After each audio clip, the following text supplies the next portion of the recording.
Saya sampaikan kepada Pak Harto bahwa telah diketemukan satu sumur di mana ada satu kaki yang menonjol ke atas.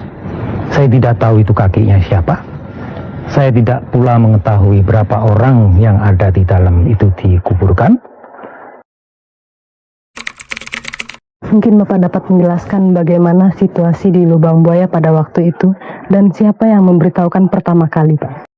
Maksudnya mengenai diketemukannya sumur di sini, ya. Sumur yang dipakai untuk menimbun semua para pahlawan revolusi yang telah dibunuh secara kejam pada waktu itu. Baiklah, kita waktu itu operasi pada tanggal 1 Oktober. Tugas saya pertama adalah untuk menduduki Halim. Setelah Halim dapat kita kuasai, kemudian pasukan pada malam hari diperintahkan untuk meninggalkan tempat itu karena belum dapat diketemukan di mana para pahlawan revolusi kita itu disembunyikan, kalau waktu itu diculik atau sudah dibunuh atau bagaimana, itu kita belum tahu. Akhirnya pada tanggal 3 Oktober datanglah di markas kita di Cijantung seorang agen polisi yang bernama Sukitman, diantarkan oleh perwira dari Kostrad, perwira Intel. Waktu itu untuk membantu saya mencari tempat yang diperkirakan dibunuhnya para pahlawan revolusi itu. Saya tanyakan pada dia, bagaimana saudara tahu? Dan dia ceritakan bahwa turut ditangkap pada waktu gerakan G30 SPKI ini menawan, kalau tidak salah, Jenderal Panjaitan. Dia turut ditangkap, ditahan, dibawa ke lubang buaya. Terus kamu tahu tempatnya? Ya. Kita bawa kemari, kemudian dia tunjukkan tempatnya itu kira-kira di sini, ini ada di pohon dulu, di bawah pohon. Lantas dari rumah yang ada di sebelah kanan kita ini, saudara Sukitman melihat keluarnya seorang dengan berpakaian militer dengan pangkat brigadir jenderal, matanya ditutup, di awal dibawa ke sebelah sana rumah. Setelah itu saudara Sukitman mengatakan bahwa dia mendengar rentetan tembakan dan teriakan-teriakan orang yang menunjukkan rasa kegembiraan begitu. Lantas saya tanyakan, apakah semua para pahlawan revolusi itu dikubur di situ, di dalam sumur itu? Dia menjawab bahwa menurut anggota pemuda rakyat yang ada di sekitar sini, memang seluruh pahlawan revolusi itu berada di dalam sumur yang sama itu. Coba sekarang tunjukkan sumur itu ada di mana. Kita bergerak ke sana. Di sini dulu terdapat banyak pohon karet. Di sana sini ada gundukan-gundukan tanah sebagai bekas tempat tenda-tenda, mungkin tempat Kirwani dulu. Setelah sampai di bawah pohon ini, maka saya tanyakan, mana sumur yang kau maksudkan tadi? Dia lari ke sana kemari, jalan cari, katanya di sini, Pak. Akhirnya anak-anak memakai bayonet itu, bayonet daripada pisau komando, dipakai untuk mencari, seperti kita mencari ranjau. Ditusuklah tanah itu, mana yang keras, akhirnya ketemu yang lembek, dicari lagi, dan lama-lama dengan tangan digali, terus diketemukan tanda kuning, tanda hijau yang mereka pakai dulu sebagai tanda gerakan G30S itu. Digali lagi dengan tangan, diketemukan daun hijau. Nah, itulah asal mulanya lubang ini bisa diketemukan.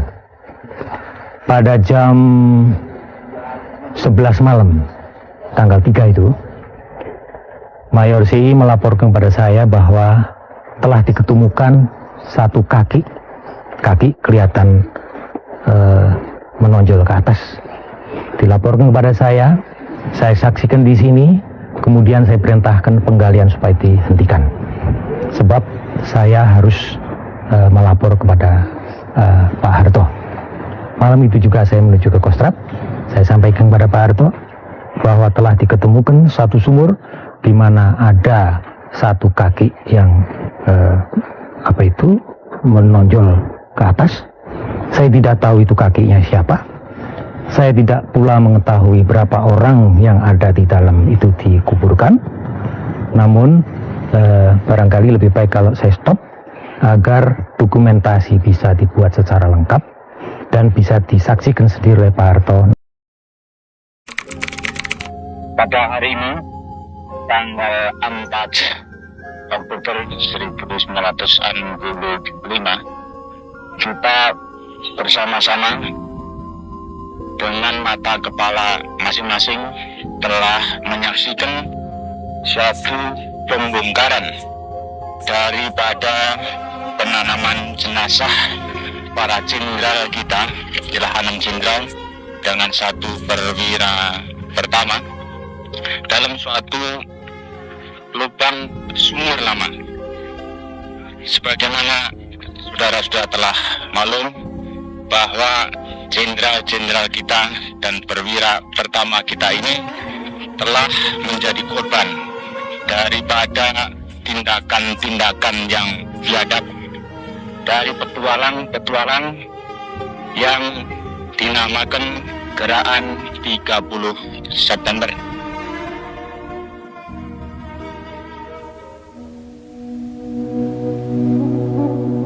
Cita-cita perjuangan kami untuk menegakkan kemurnian Pancasila tidak mungkin dipatahkan hanya dengan mengubur kami dalam sumur ini.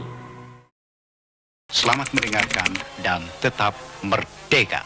Saudara-saudara sekalian, mengulangi perintah saya sebagai Presiden, Panglima tertinggi Angkatan Bersenjata, pemimpin besar revolusi yang telah diumumkan pada tanggal 1 Oktober 65, dan untuk menghilangkan semua keraguan-raguan dalam kalangan rakyat, maka dengan ini saya sekali lagi menyatakan bahwa saya berada dalam keadaan sehat walafiat dan tetap memegang tampuk pimpinan negara dan tampuk pimpinan pemerintahan dan revolusi Indonesia. Pada hari ini tanggal 2 Oktober 65, saya telah memanggil semua Panglima Angkatan Bersenjata bersama Wakil Perdana Menteri kedua, Dr. Leimena, dan para pejabat penting lainnya dengan maksud untuk segera menyelesaikan persoalan apa yang disebut peristiwa tanggal 30 September. Untuk dapat menyelesaikan persoalan ini, saya telah perintahkan supaya segera diciptakan satu suasana yang tenang dan tertib, dan untuk itu perlu dihindarkan segala kemungkinan bentrokan dengan senjata. Dalam tingkatan perjuangan bangsa Indonesia sekarang ini, saya perintahkan kepada seluruh rakyat untuk tetap mempertinggi kewaspadaan dan kesiapsiagaan dalam rangka meningkatkan pelaksanaan Dwi Korah. Kepada seluruh rakyat Indonesia saya serukan untuk tinggal tetap tenang, dan kepada semua menteri dan petugas-petugas negara lainnya untuk tetap menjalankan tugasnya masing-masing seperti sedia kala. Pimpinan Angkatan Darat pada dewasa ini berada langsung dalam tangan saya, dan untuk menyelesaikan tugas sehari-hari dalam Angkatan Darat, sementara saya tunjuk Mayor Jenderal Pranoto Rekso Samodra, Asisten Ketiga Menteri Panglima Angkatan Darat,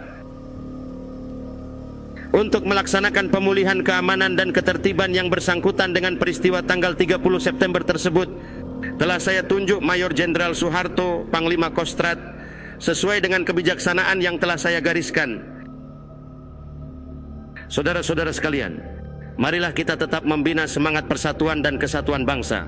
Marilah kita tetap menggelorakan semangat anti nekolim. Tuhan bersama dengan kita semua.